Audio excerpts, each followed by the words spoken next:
Good day, Mr. Godwin. Good morning. You are welcome to Nigeria News Center. We are looking at the standoff between federal government, Efcc, and Yahaya Bello.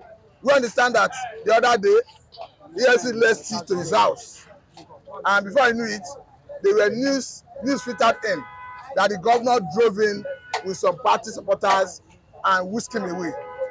As it stands today, they have been declared wanted.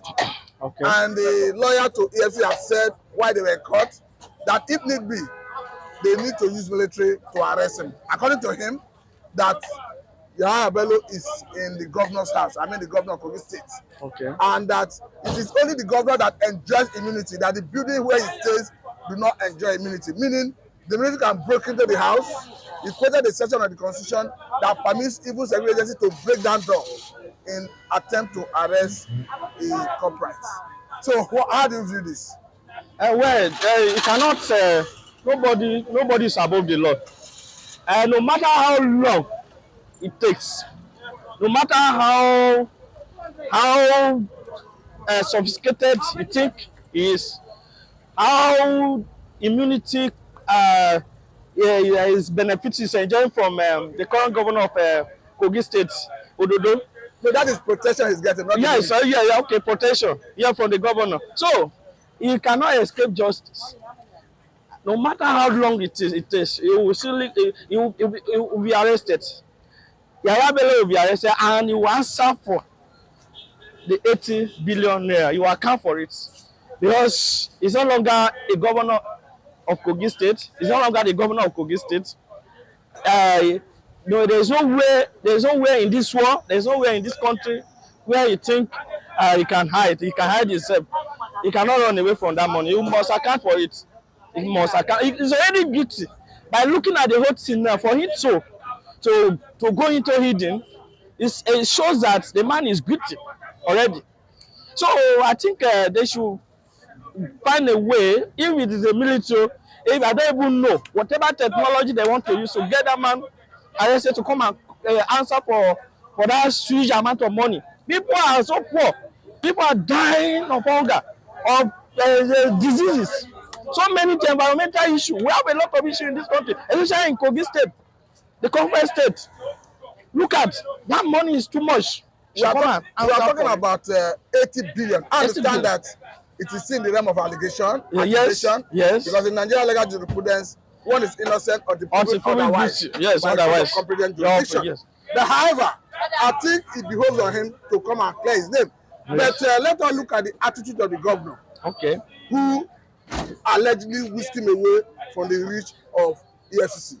Is that what we should be seeing in our looking at when I was following the whole Kogi State election, I was following everything. Then I look at it, I believe that this man is his godfather, Ododo. This Yahaya Bello is Ododo godfather. So godfatherism in Nigeria is another thing entirely. You know, look at, it's a man that it's Yahaya Bello that plants Ododo in government house. So he's trying to, to be a good man, to Yahaya Bello. He's trying to pay him back in one way or the other. But this is not okay. This is not all right. This is so bad, so terrible. So for you to begin to, as a governor, you begin to hide your predecessor because of a corruption allegation. At least the law give everybody fair hearing. Whatever allegation that is being making around against one, you have the right to approach the competent court of law to clear your name, to defend yourself. You have your lawyer. Why are you running away? If somebody just come from nowhere and say you stole so amount of money, get your lawyer. The Efcc get their lawyer. You go to court. You defend yourself. Why are you running away? Now, let us look at the argument of the lawyer of Yahaya Bello. Okay. He's arguing that there's a court judgment from Lokoja. Okay. That is Kogi State. Okay. Where the judge ruled, give order that EFCC should not be harassing, arresting, detaining, or even prosecuting Yahaya Bello. It's an injunction until the death with the substances issue that Yahaya Bello brought to the court. But let me ask you, because this borders on integrity of judiciary. Okay. Should the judiciary be giving this type of judgment that looks like you want to stop, you want to impede EFCC from doing their job? No, I don't think so. You know, like we are talking about corruption. Every sector of the economy, the judiciary, the lawmakers, the presidents, every one of us, every sector of the Nigerian economy is just we are just like that. So we're looking at the attitude of judgment from court, Yes. particularly injunction, Okay. that look like it is going to impede an agency of government from doing their legitimate job. I'm talking about a situation where a court of law gives an order to stop EFCC from arresting, prosecuting, harassing, or even prosecuting a suspect. In this case, Yahaya Bello. Is it right? It is all right because looking at the judiciary, we have issue in the judiciary. You know, all this, kangaroo judgment, all this beer parlour judgment, injunction, it's not supposed to be taken because these people need to be disciplined, especially the judge that delivered that judgment, that gave that order, should be disciplined. The NBA should, if possible, should cease to look into it and discipline that man. Because I don't believe that all these lawyers, all these judges, some of them are not, they don't have clear hands. So look at this issue, very important issue. And somebody will just, a judge will just come from somewhere and they begin to give unnecessary injunction. But I believe that that man should be disciplined. Because I believe the NBA should discipline that man. They should look into his matter. Any judgment that is not orderly, that will not bring justice to the people, especially the people of Kogi State and the people of Nigeria. You have the body, a disciplinary body like NBA. They should try and look into that judge and discipline accordingly. Now, if possible, okay, be removed.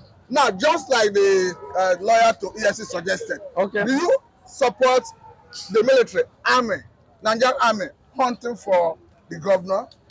Well, I believe that to bring him to justice. I believe that whoever that can do that, I believe that the police, they have the ability, they have the capacity and the capability to get him arrested wherever, whether in this country or outside the country. I will have faced cases even more difficult than this. People that have hidden for some days, some years. I mean, our policemen, they were able to bring them out. I don't think this one is too difficult for police. They have the technology, they have the equipment, they have everything. I still believe in them, in police, that they can do this, not the military. I still believe that police can still get this man arrested, and that is what I believe. I don't believe that it is too big for the police to do. I think they can do it. They can handle this. I believe it's a small case for them. After all, they have handled cases more than this, more difficult than this. I believe that the police can still, at the end of the day, I will be so happy if the police can still get this man arrested as soon as possible. They have everything it takes to get this man arrested. It's not above the law. It's not too big. There's no way he can hide in this country where they cannot get him. Because the lawyer to EFCC have suggested that if the police is finding it difficult, army should be drafted in. Then let us look at Yahaya Bello being placed on what list. Okay. A situation that have made the government to contact all security agencies at exit and entry point into Nigeria. Yes. Immigration, DSS, yes. Navy, yes. Air Force, yes. Anywhere he's seen, yes. He's supposed to be arrested. Yes. Do you think the government is going too far? They are not going too far. After all, we have many security agencies in this country, not only the police. If a man is hidden, we don't even know where he's going. Whether he wants to run away from the country. Some of them, we used to see them at the airport. The airports are there. Some of them will just fly away. Some of them will just want to go to the border and run away. So all the security agencies should work in collaboration with each other. They should be united. They should come together. They should put their heads together and get him arrested. Whether the police, whether the EFCC, the ICPC, or immigration, or I don't even care. I don't care whether the army, whoever, any security agencies that can do this job, they should do it. Because if I believe that the police will still handle whoever arrested that man, will still be handed over to the police. Okay. So the police will have a hold on him. Okay, lastly on this, Okay. Let us look at the political angle. Okay. Because we understand that though Yahaya Bello contested for APC primary and Okay. lost to the president, the current president, Because the president of Nigeria. Okay. But do not forget that after the primary, All right. Yahaya Bello threw his weight behind them. Tinubu, Yes. who is now the president. Yes. So one could have, we understand that in Nigeria, when it comes to fight against corruption, Okay. there's always favoritism. Yes. There's always an issue of selective prosecution. Okay. How come the government being led by the president of APC is fighting someone who supported him during the election?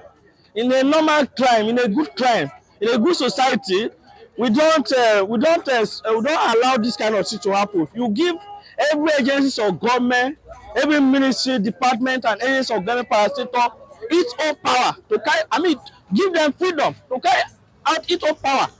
If it is in the US or other country, I mean, Efcc should be an independent body.